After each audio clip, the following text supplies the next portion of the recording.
जय गुरुदेव। बच्चों, आज हम कहानी सुनेंगे बेईमानी का फल। किसी गांव में एक सुनार रहता था। वह बहुत गरीब था।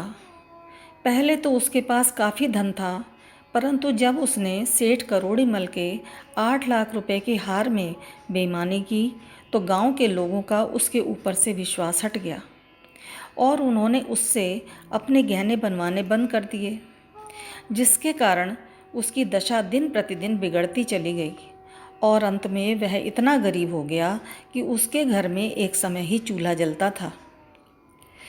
उस सुनार के पड़ोस में एक गरीब ब्राह्मण भी रहता था। दोनों अच्छे दोस्त थे। वह ब्राह्मण कथा आदि सुनाया करता था, जिससे उसे सारे लोग पंडित जी के नाम से पुकारते थे।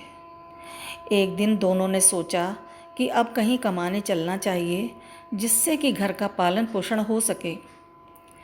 ऐसा विचार करके वे शहर पहुंच गए। शहर में पहुंचकर दोनों ने एक अच्छा स्थान देखकर अपना अड्डा जमाया। सुनार तो गहनों आदि का लेन देन करने लगा और पंडित जी अपने पोथी पत्रा फैलाकर बैठ गए। अब दोनों ने महीने भर में खा पी कर कुछ पैसे कमाए।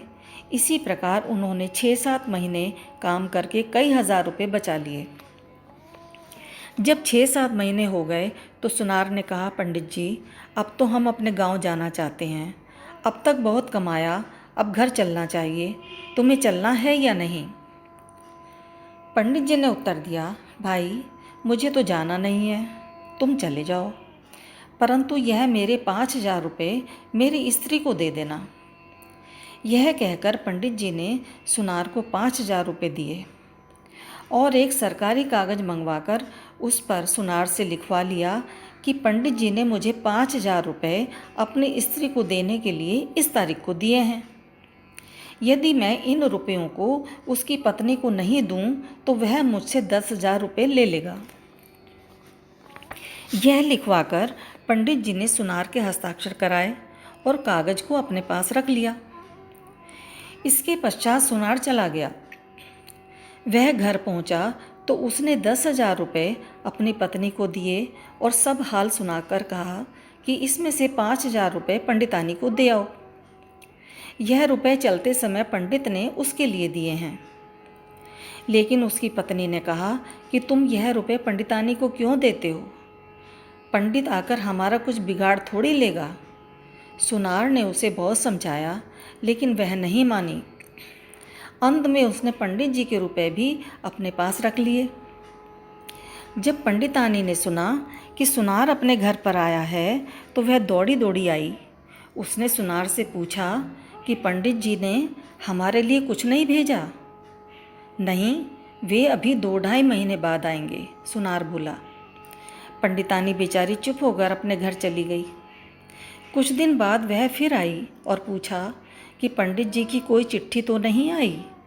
यद्यपि पंडित जी की एक चिट्ठी आई थी।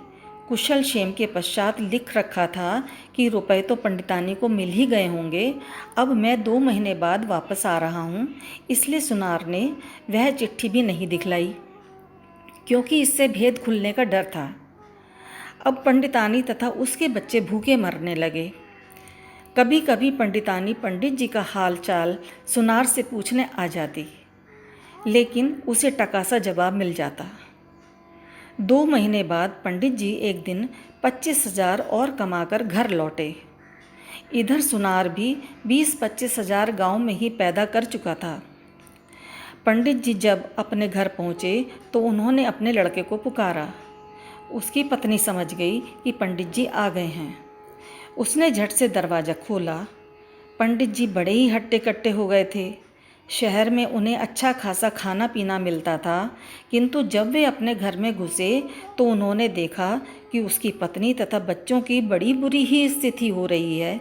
कपड़े तथा शरीर तो इतने गंदे दिखाई देते थे कि मानो अभी धूल में लौट कर आए हों। घर की ऐसी बुरी स्थिति देखकर उन्होंने अपनी पत्नी से पूछा, घर की ऐसी हालत क्यों हो रही है? उसकी पत्नी ने कहा, आपने तो वहाँ पर सोच लिया था कि मैं घर की कोई सुध ही नहीं लूँगा, चाहे जो भी हो। जब घर के सारे स्त्री बच्चे मर जाएंगे तब घर लौट करके आऊँगा और घर में अकेला आराम करूँगा।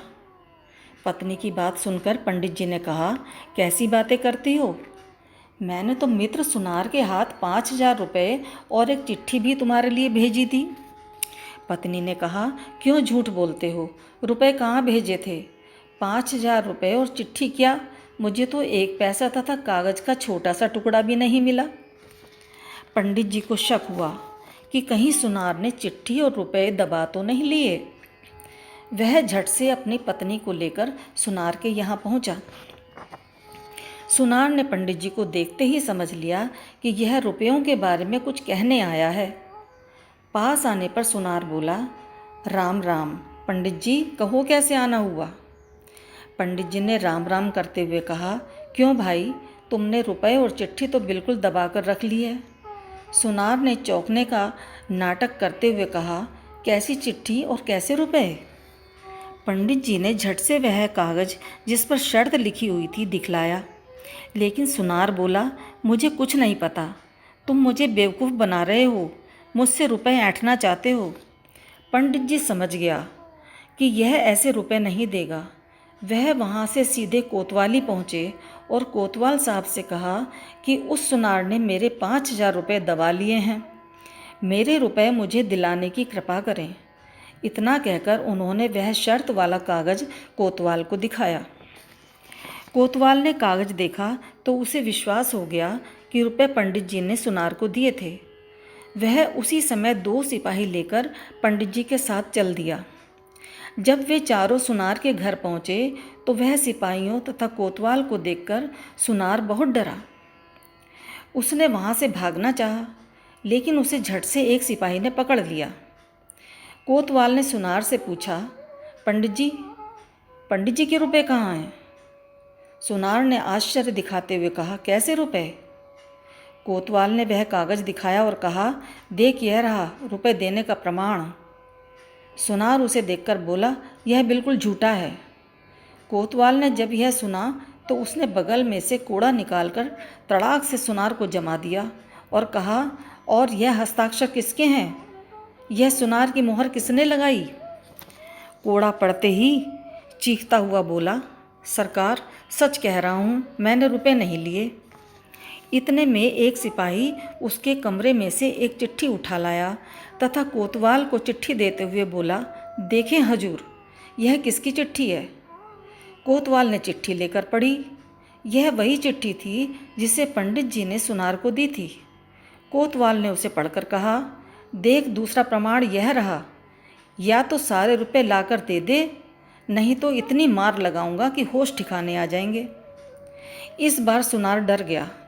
उसने झट से 10,000 रुपये लाकर पंडित जी को दिए, लेकिन कोतवाल ने कहा, अभी 2,000 रुपये और सजा के पंडित को दे। आखिरकार उसने 2,000 रुपये और लाकर पंडित जी को दिए।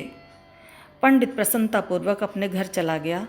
कोतवाल सुनार को हथकड़ी पहनाकर जेल ले गया। उसे 1.5 वर्ष की सज़ा हो गई। कुछ दिनों में उसके घर का बचा कुचा धन भी समाप्त हो गया और उसकी पत्नी को मांग मांग कर अपना गुजारा करना पड़ा। तो बच्चों, देखा आपने कि बेईमानी का यही नतीजा होता है। जय गुरुदेव।